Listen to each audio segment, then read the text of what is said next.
Royal families spent centuries believing that power could be preserved through blood. Not loyalty, not laws, not armies, blood. The logic sounded simple. If divine authority lived inside a dynasty, then allowing outsiders into the bloodline meant weakening the throne itself. So kings married cousins.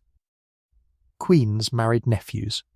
Dynasties folded inward generation after generation until entire family trees stopped looking like trees at all.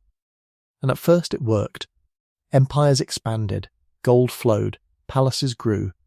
The bloodline stayed pure. Then the bodies began to change. Jaws extended beyond human proportions. Children died young. Some rulers could barely walk. Others descended into paranoia, hallucinations, infertility, or violent instability. What began as a political strategy slowly became a biological trap, and across history, certain royal families pushed that trap further than anyone else. These are the most inbred royal families from each century. 14th century. The Ptolemaic dynasty. Long before the Habsburgs became the symbol of royal inbreeding, the Ptolemaic dynasty of Egypt had already transformed incest into state policy. The dynasty began after the death of Alexander the Great in 323 BC, when one of his generals, Ptolemy I, seized Egypt and founded a Greek ruling house that would govern for nearly 3 centuries. But ruling Egypt created a problem. The Ptolemies were Macedonian Greeks governing millions of Egyptians who viewed pharaohs not merely as rulers, but as divine beings. And Egyptian gods married their own siblings. Osiris married Isis. Set married Nephthys. Divinity in Egyptian cosmology reproduced inward. So the Ptolemies adapted. Brother married sister. Generation after generation. Not secretly, not reluctantly, publicly, ceremonially, as proof that the bloodline remained sacred. Ptolemy II married his full sister Arsenio II around 276 BCE.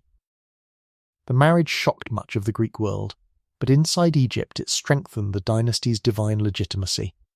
And once the pattern began, it accelerated. Within a few generations, the Ptolemaic family tree stopped branching outward.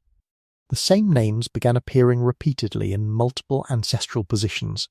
Sisters became queens, brothers became husbands, uncles became fathers-in-law.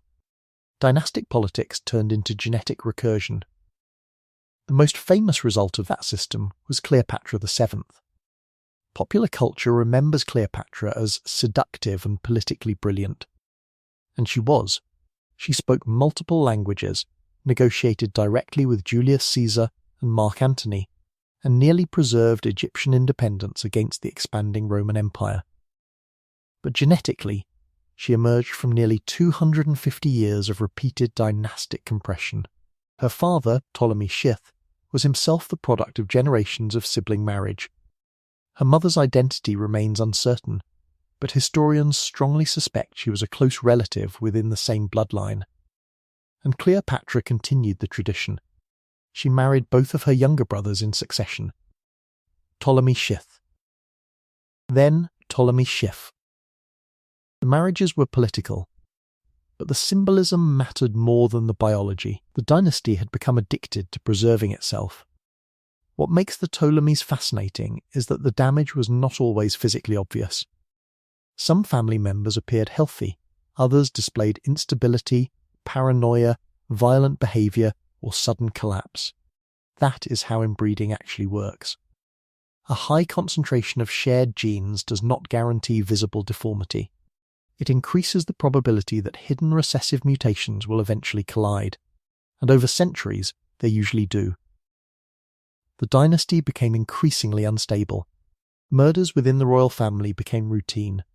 Queens poisoned brothers, brothers executed sisters, civil wars erupted inside the palace itself. By the time Cleopatra died in 30 BC, the experiment was over. Rome absorbed Egypt. And the dynasty that tried to preserve divine blood through isolation disappeared into history. 15th century.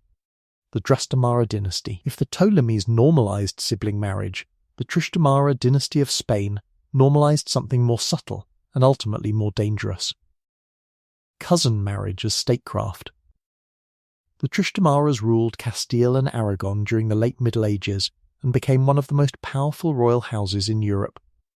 Their most famous rulers were Ferdinand II of Aragon and Isabella I of Castile. The Catholic monarchs, the rulers who financed Columbus. The rulers who completed the Reconquista. The rulers who helped create modern Spain. They were also second cousins. That mattered, not because second cousin marriage automatically causes catastrophic deformity. Usually it does not. But because dynasties repeat patterns. And royal families rarely marry cousins only once. The Tristamaras repeatedly intermarried with other closely related European royal houses in order to consolidate power. Each marriage narrowed the genetic corridor a little further. Their daughter Joanna of Castile, remembered by history as Juana la Loca, Joanna the Mad, became the turning point. She married Philip the Handsome of the Habsburg family in 1496. That single marriage fused two increasingly compressed dynasties together. When Philip died suddenly in 1506, Joanna reportedly spiraled into catastrophic grief. She travelled with his coffin across Spain. She refused to let other women near the body. She allegedly opened the casket repeatedly. Historians still debate whether Joanna suffered from genuine psychiatric illness, severe depression, political manipulation by male relatives, or all three simultaneously. But what matters genetically is what came next. Her descendants inherited both Trastamara and Habsburg compression together. The bloodlines merged, the genetic circle tightened, and Europe began moving toward the most biologically damaged dynasty in recorded history. 16th century, the Habsburgs. The Habsburg dynasty did not merely practice royal inbreeding, they industrialized it. For centuries, the Habsburgs controlled enormous sections of Europe, including Spain, Austria, parts of Italy, the Low Countries, and eventually the Holy Roman Empire itself. And they believed one thing above all else. Power must stay inside the family. So the marriages repeated. Cousins married cousins. Uncles married nieces. Again. Again. Again. The dynasty became so genetically compressed that modern genealogists studying Habsburg family trees often describe them less as branching structures and more as loops. One of the clearest examples was Philip II of Spain. Philip inherited one of the largest empires on earth. He ruled territories spanning Europe, the Americas and Asia. But genetically, he carried generations of accumulated dynastic compression. His parents were first cousins. His fourth wife, Anna of Austria, was his own niece. That marriage produced Philip III and intensified the bloodline further. Philip II suffered severe gout, so advanced that by the end of his life he could barely move. He was carried through his palace because walking became impossible. Contemporary accounts describe open sores across his body and chronic physical agony during his final years. And yet the dynasty continued tightening. Then came Rudolf II, Holy Roman Emperor, patron of astronomy, obsessed collector of art, alchemy, astrology, and scientific instruments. Rudolf transformed Prague into one of the intellectual centres of Europe. Johannes Kepler worked under his patronage. Scientific breakthroughs flourished inside his court. But Rudolf himself became increasingly unstable. He withdrew from politics. He isolated himself for long periods. Foreign ambassadors sometimes waited months or years to gain audiences. His depressive episodes grew severe enough that members of his own family eventually stripped him of political authority. Whether his instability resulted from genetics, stress, mental illness, or some combination of all three cannot be fully proven. But by this point the dynasty was already showing consistent patterns. Fragility, instability, decline, and the worst was still coming. 17th century, the Spanish Habsburgs. If royal inbreeding has a final boss, it is Charles II of Spain. Charles II was born in 1661. and almost immediately his body began communicating the damage of 9 generations of dynastic compression. Modern genetic studies estimate his coefficient of inbreeding at approximately 0.254. That number matters. A child born from a full sibling union has a coefficient of inbreeding of 0.25. Charles exceeded it, not because his parents were siblings, they were uncle and niece, but because the inbreeding had compounded continuously across centuries. His family tree barely functioned. The same ancestors appeared repeatedly in multiple positions. The bloodline had folded inward so many times that biological redundancy became extreme. The physical results were catastrophic. Charles developed the infamous Habsburg jaw to such an extent that chewing became difficult. His lower jaw projected so far outward that his teeth could not align properly. He swallowed food in large chunks. He suffered chronic digestive problems. He walked late, talked late, experienced repeated illnesses, possibly suffered from hormonal disorders and renal disease. Contemporaries described him as physically weak throughout his life. He married twice, produced no heirs, and when he died in 1700 at age 38, the consequences exploded across Europe. The Spanish Habsburg line ended. The War of the Spanish Succession began. Major European powers entered conflict over who would inherit the empire. Hundreds of thousands died. A dynasty spent centuries trying to preserve power through blood purity, and in the end, that same strategy helped destabilize an entire continent. Charles II became the final biological verdict on the Habsburg experiment. The bloodline had reached its limit. 18th century, the Bourbons. The Bourbon dynasty inherited much of Europe after the Habsburg decline, and although the Bourbons never reached the same level of genetic collapse, they continued many of the same marriage traditions. Royal cousin marriage remained politically useful. It preserved alliances, protected inheritance claims, prevented rival families from gaining influence, but it also continued concentrating shared genes inside increasingly interconnected aristocratic networks. One of the most famous Bourbon rulers was Louis XVI of France. The king executed during the French Revolution. Louis himself was not severely deformed. But the Bourbon system revealed a different consequence of dynastic isolation: psychological separation from reality. European royal families had spent generations marrying within an elite circle so socially insulated that many rulers no longer understood the populations they governed. The palace became its own ecosystem. By the late 18th century, France suffered crushing debt, food shortages, and social unrest. Yet Versailles remained obsessed with ceremony, etiquette, bloodline prestige, and dynastic politics. The monarchy appeared biologically intact, but politically detached, and when revolution came, bloodline purity could not save it. Louis XVI was executed by guillotine in 1793. Marie Antoinette followed months later. The French Revolution shattered the assumption that divine blood automatically guaranteed legitimacy. For centuries, Europe's dynasties believed power flowed through inherited lineage. Now crowds were proving otherwise. 19th century, the Romanovs. The Romanov dynasty of Russia demonstrates something terrifying about genetics. Sometimes you do not need centuries of inbreeding to create catastrophe. Sometimes one mutation is enough. Queen Victoria of Britain carried a spontaneous mutation for hemophilia B, a blood clotting disorder caused by defects in the F9 gene on the X chromosome.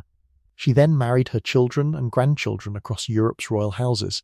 The mutation spread through the continent like invisible biological shrapnel, and nowhere did it hit harder than Russia. Victoria's granddaughter Alexandra married Tsar Nicholas II in 1894. Their son Alexei inherited hemophilia. The disease transformed the imperial family. Minor injuries could trigger internal bleeding. Simple accidents became life-threatening crises. Alexei's suffering terrified his parents, and that fear created an opening for one of the strangest figures in modern royal history. Grigory Rasputin, a Siberian mystic who appeared capable of calming the boy during medical emergencies.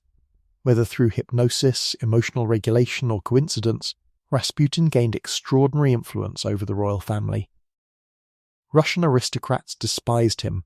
Rumours spread across the empire. The monarchy's credibility deteriorated. Meanwhile, Russia moved toward revolution. War. Economic collapse. Political unrest. Public rage. The Romanovs became isolated inside their own royal bubble, unable to understand how fragile their position had become. In 1917, the monarchy collapsed, and in July 1918, Nicholas II, Alexandra, Alexei, and the rest of the family were executed in a basement in Yekaterinburg.